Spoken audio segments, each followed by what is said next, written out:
ఉన్నప్పుడు ఎప్పుడైతే అది సాగుతూ ఉంటుందో అంతవరకు ఉపయోగం ఉంటుంది, ఆపేస్తే పనిచేయదు. మీకు ఇంకో ఉదాహరణ చెప్తాను. కాబట్టి మీరు పరీక్ష ఇచ్చారు ఇంట్లో, ఈ రోజు నుంచి ఇచ్చే ఎవరు వాడద్దండి. ఒక వారం రోజులు ఇలాగే పెట్టండి, అల్లాడించకుండా, లేదా కట్టేసేయండి. వారం రోజులు వాడండి. 6వ రోజు తర్వాత 7వ రోజు చేయి తీయండి, చూస్తుంది వస్తుందా చేయండి. చేయరాదు. ఎందుకంటే భగవంతుడు ఇచ్చి చేయి వాడడానికి, నేను దాచిపెడతానంటే. హాయిగా వారం రోజులు పడుకోండి. హాస్పిటల్ నుంచి వచ్చినప్పుడు బాగా తెలుస్తుంది, వాడికి నడవడం భయం అవుతుంది, ఎలా నడవాలో పట్టుకొని నడుస్తుంటాయి. ఏదో తెలుసా, వాడలేదు వారం రోజులు దేహాన్ని. ప్రతి ఒక్కటి భగవంతుడు మనకి ఇచ్చింది వాడడానికి. ఇక బియ్యం కానీ, ఆ చీర ఉదాహరణ చెప్పానే, బెనారస్ చీర తెచ్చి పెట్టండి ఇంట్లో, 2 ఏళ్ళు వాడొద్దండి, 3 ఏళ్ళు వాడొద్దండి. రోజు అలా చూడడం పెట్టేయడం. ఇలా తర్వాత ఆ చీర నుంచి ఏమొస్తుంది తెలుసా, ఇలా అంటే పేలికలు బయటకు వస్తుంది. అంటే ఖర్చులు అయిపోయింటాయి చీర వచ్చేసి. ఎందుకు వాడలేదు. సృష్టిలో ఏదే కానీ మనకి ఎందుకు ఇస్తారంటే వాడడానికి ఇస్తారు. ప్రతి ఒక్కటి తెలుసుకోండి, అది వాడాలి. వాడుతున్న కొద్దీ వస్తుంది. ఒక ఉదాహరణ చెప్తాను. గురుగారు వచ్చినప్పుడు ఈ కేంద్రం చాలా బాగుందని ఏదో కొద్ద డబ్బు ఇచ్చారనుకోండి, మంచి పనులు చేయండి అని. చాలా చక్కగా మంచి పనులు చేసుకోండి అనుకోండి. నెక్స్ట్ టైం గురుగారు చూడు ఎలా జరిగింది, మీరంతా చెప్తారు చాలా చక్కగా జరిగాయి సార్ మీ పేరుతో అన్నాను. అప్పుడు మళ్ళీ గురుగారు ఇస్తారా లేదా? తప్పకుండా ఇస్తారు. అదే చెప్పారనుకోండి, మీరేమో 10,000 ఇచ్చారు గురుగారు, మాకేమో లెక్క 8,000 తీరుతా ఉంది, 2,000 ఎక్కడ పోయిందో తెలియదు అన్నారు అనుకోండి. నెక్స్ట్ టైం 10,000 ఇస్తారా గురుగారు? ఎందుకు ఇస్తారంటే వాడడానికి ఇస్తారు. ఏదే కానీ వాడడానికి ఇస్తారు. ఇది ఎందుకు ఇచ్చారంటే వాడడానికి, ఇది ఎందుకు ఇచ్చారంటే వాడడానికి. ఇది వాడకపోతే సృష్టి ఆగిపోతుంది తెలుసా మనకు. ఇది వాడకపోతే సృష్టి ఆగిపోతుంది. అన్నీ మనకి ఎందుకు ఇచ్చారంటే వాడడానికి. కడుపు ఎందుకు ఇచ్చారు తెలుసా? వాడడానికి. కడుపులో మీకు ఆకలి బాధ అంటాం కదా, అది లేకుండా ఒక్కసారి అందరూ ఆలోచించండి, ఏమైతుంది తెలుసా ప్రపంచం? ఆకలి లేదనుకోండి ఏమవుతుంది? ప్రపంచం అలా స్థగితం చెందిపోతుంది తెలుసా. కూటి కొరకే కోటి విద్యలు, ఈయన ఎందుకు చేస్తున్నా అంటే కూడా తినేది తింటే ఆయన ఆశ ఎక్కువ. సో మనం అదే కామా అని చెప్పాను కదా, అన్నిట్లో కామా అంటాము. చాలు అనేది ఒకే చోట, అది ఓన్లీ భోజనం విషయంలో. అందుకే అన్ని దానాల్లో కింద గొప్ప దానం ఏదంటే అన్నదానం అని చెప్తారు. అది సో ఈ విద్యను ఎందుకు వచ్చామంటే ధర్మబద్ధమైనటువంటి జీవితాన్ని సాగిస్తూ పరహితాన్ని చేసేటువంటిదే మనం వచ్చినటువంటి ఉద్దేశం. అంటే మీకు సార్ నేను 1,00,000 రూపాయలు సంపాదిస్తాను సంవత్సరానికి, అలా ఎలా 1,00,000 రూపాయలు దానం చేస్తాను సార్? చేసే పని లేదు. గురుగారు చెప్పారు 1%, 5%. ఈకే గారు చెప్పింది 5%. ఎంత అవుతుందండి? 1,00,000 రూపాయలు సంపాదించేవాడికి ఒక 100 రూపాయలు ఇవ్వలేరా? మీరు చేయలేరు సహాయం. ఎక్కడ ఎవరు సహాయం చేస్తున్నారు పరహితాన్ని, వాళ్ళకి 100 రూపాయలు ఇచ్చిరండి, సంతోషం. అది అంతే పరహితం. కొంతమంది అనేసి సార్ నాకు డబ్బులు లేదు సార్, నేనేం చేయాలి సార్? డబ్బులు లేకపోతే విద్య ఉందా? 4 పిల్లలకు ఉచితంగా చెప్పు పాఠాలు, అది కూడా సేవనే, అది పరహితమే. సార్ నాకు చదువు రాదు, డబ్బు లేదు, జ్ఞానము లేదు, నేనేం చేయాలి సార్ అనే ప్రశ్న. ఇవన్నీ ప్రశ్నలు వచ్చింది, నేను చెప్తున్నాను మీకు వచ్చింది. నేను చెప్పాను అందరూ బాగుండాలని అనిపిస్తుంది అని. అవును సార్ అందరూ బాగుండాలని, అది అనుకో, అదే సేవ. దాన్నే సంస్కృతంలో చెప్తాం కాబట్టి మనకు తెలియదు. సర్వే జన సుఖినో భవంతు అంట. ఏం అందరూ బాగుండాలని? సర్వే జన అందరూ సుఖినో భవంతు, అందరూ సుఖంగా ఉండే అని చెప్తారు. గురుగారు ఒకసారి చెప్పారు, అట్లా ఊరికే సర్వే జన సుఖినో భవంతు చెప్పదండి, ఒక్కోసారి సర్వే జన సుజనో భవండి అని చెప్పారు. సర్వే జన సుజనో భవండి అంటే అందరూ మంచిగా కాండి, సుజనో. సర్వే సుజన సుఖినో భవంతు అంటే సర్వే జన సుఖినో భవంతు అందరూ బాగుంటారు. అంటే అక్కడ యుద్ధాలు చేసేవాళ్ళు వాళ్ళు కూడా బాగుంటారు అందరూ. అందుకే మనం కొద్దిగా మారుద్దామని చెప్పారు గురుగారు ఒకసారి తమాషాగా. సర్వే జన సుజనో భవంతు, అందరూ మంచి వ్యక్తులుగా కానీ, మంచి వ్యక్తులందరూ సంతోషంగా ఉన్నారు. అంటే సర్వే జన సుజనో భవంతు, సర్వే సుజన సుఖినో భవంతు అని చెప్దామని కొద్ది రోజులు గురుగారు చెప్పారు. సో అలా ఈ యొక్క సేవా కార్యక్రమం పరహితం అంటే డబ్బు కావాలని లేదు, వస్త్రాలు కావాలని లేదు, ధాన్యం కావాలని లేదు, విద్య కావాలని లేదు, జ్ఞానం కావాలని ఏది లేకపోయినా అందరూ హాయిగా ఉండాలి అని చేస్తే చాలు, అది కూడా పరహితం. హాయిగా ఏదో గుడిలో వచ్చి కూర్చుంటారు, అక్కడ కంబాన్ని కానుకొని కూర్చుంటాం. కూర్చున్న తర్వాత ఒక్కసారి బాబా అందరినీ బాగా చల్లగా కాపాడు. మళ్ళీ సేవ కాదా అది?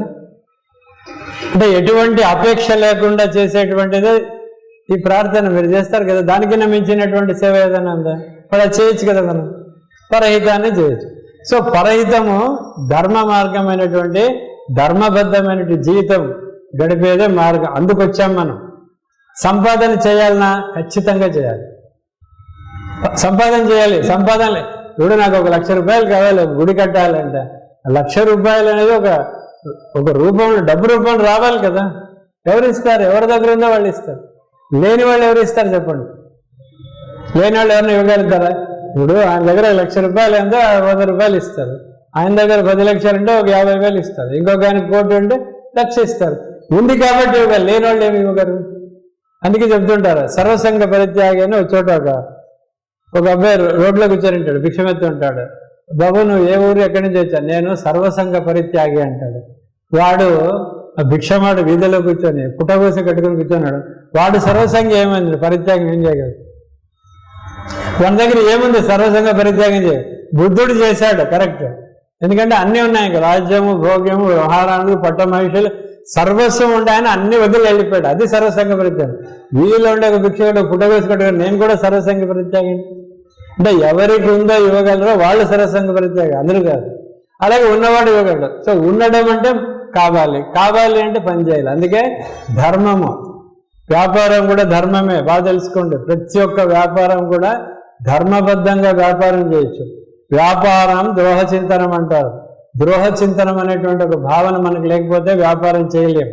అయితే ధర్మబద్ధంగా వ్యాపారం ఎలా చేయాలి అని నేను ఒకసారి కేఆర్పేట అన్న ఊరిలో ఒక ఆర్య వైశ్య సంఘం వాళ్ళు అడిగాను. నేను, మీరు ఇక్కడ చెప్తున్నారు కదా మేమంతా బిజినెస్ మెన్నే, ధర్మబద్ధంగా ఎట్లా అవుతుంది చెప్పాను. ధర్మబద్ధంగా మీరు వ్యాపారం చేయొచ్చు. సింపుల్.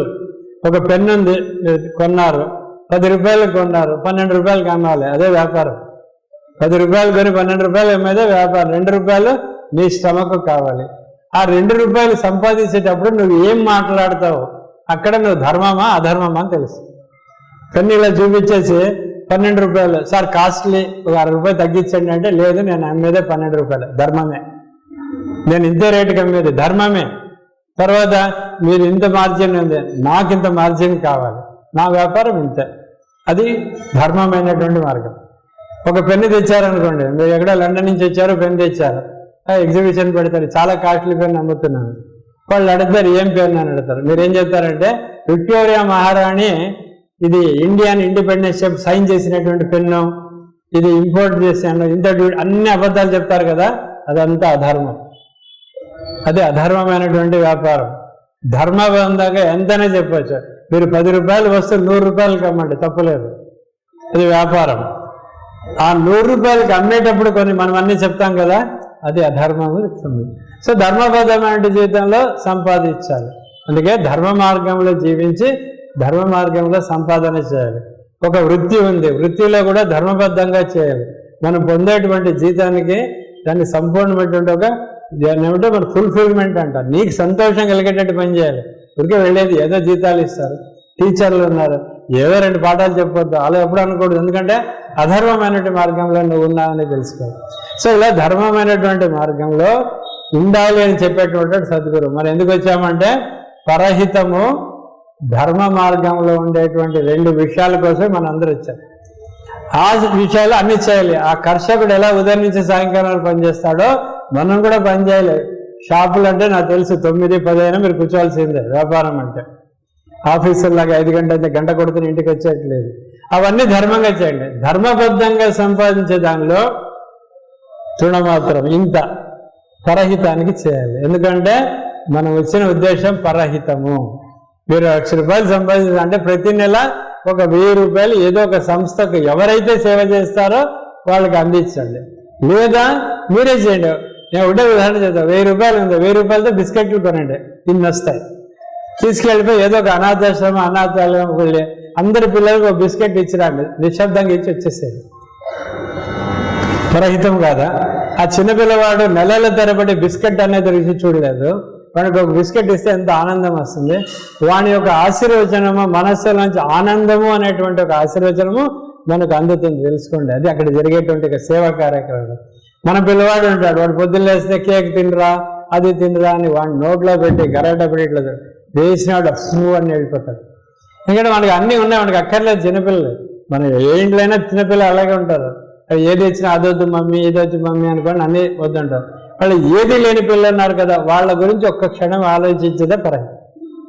ఒక్క నెలకు ఒక్క రోజు ఒక బిస్కెట్ ప్యాకెట్ ఒకరికి ఇవ్వండి. షిరిడి సాయి టెంపుల్ గురువారం చాలా మంది వస్తారు, బయట వెళ్ళి అందరికీ ఒక్క బిస్కెట్ ఇవ్వండి, వేరే ప్యాకెట్ ఇవ్వద్దండి. ఇన్ని తీసుకొని వచ్చి ఇచ్చేది అది చేయొచ్చు కదా దానం, సర్పరహితం. లేదా ప్రతి తల్లి ప్రతి ఇంట్లో ప్రతిరోజు వండుతారు కదా, వండే ముందు ఒక్క పిడికడి బియ్యం ఇలా తీసి ఒక పాత్రలో వేయండి, పక్కన వేయండి. మీకు ఒక్క పిడికడి తీయడం వల్ల మనకేమి ఆస్తి తరగదు. ఒకే ఒక పిడికడే ఒక పాత్ర పెట్టి దాంట్లో వేస్తూ ఉంటుంది. నెల అయితేనే ఎంత బియ్యం ఉందో అది ఎక్కడో చోటు అండి ఒక ప్రసాదంగా కొన్ని వేలాది మంది తీసుకుంటారు. అది పరహితం కాదా? పరహితం చేయాలి అనేటువంటి ఒక ఆలోచన చాలు వచ్చిందంటే అత్యద్భుతమైనటువంటి కార్యాలు జరుగుతాయి. ఎప్పుడు ఏదైనా మహత్తరమైన కార్యాలు చేయాలంటే డబ్బు అనే కాదు, మనస్సే ముఖ్యం, డబ్బు ముఖ్యం కాదు. సో మనం ఎందుకు వచ్చామంటే పరహితము ధర్మం అనేటువంటి మార్గాన్ని జీవించాక మనం వచ్చాం. మరి ఎక్కడికి పోతాము? ఎక్కడికి పోతామంటే పంచభూత నిర్మాణమే మనది. మనం ఎలా అంటే మనిషి వచ్చి పంచభూతాలతో నిర్మాణం అంటే భూమి, అగ్ని, జలము, వాయు, ఆకాశంతో మనం చేసినాం. మరి ఎప్పుడైతే ఒక ఆత్మ మన ఈ దేహంలో వచ్చిందో ఆ వచ్చిందంటే వెళ్ళిపోవాలి. సంస్కృతంలో భగవద్గీతలో చెప్తారు ఏమంటే ఎవరు పుట్టారో వాళ్ళు వెళ్ళిపోవాలని చెప్పారు. ఏదైతే పుట్టుతుంది ఏదైతే పుట్టింది అని అంటామో అది వెళ్ళిపోవాలి. మనం కూడా పుట్టాము కాబట్టి మనం వెళ్ళిపోతాం, ఏదో రోజు వెళ్ళిపోతాం.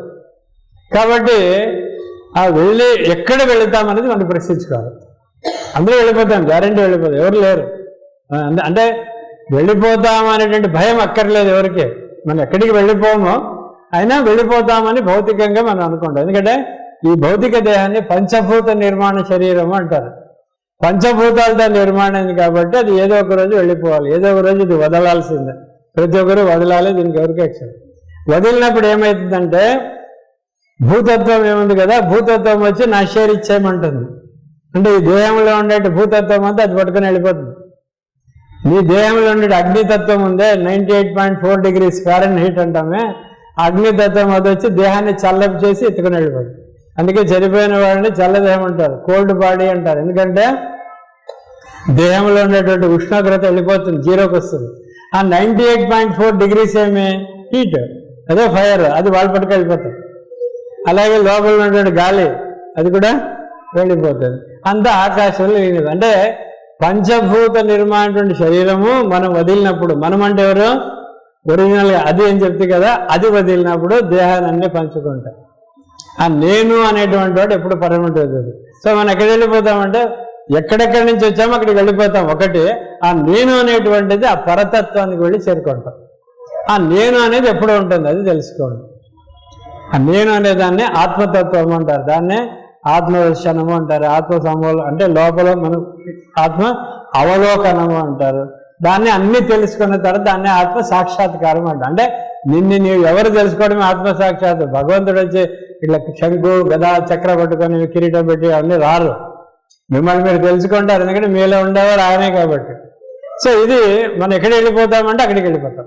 సో ఎక్కడి నుంచి వచ్చామో అక్కడికి వెళ్ళిపోతాం. అదే తిరోధానకరీశ్వరి అంటే మనం ఆ దావలో మనం వెళ్ళిపోతాం. మళ్ళీ మధ్యలో ఉండేటువంటి నాటకం ఏమి?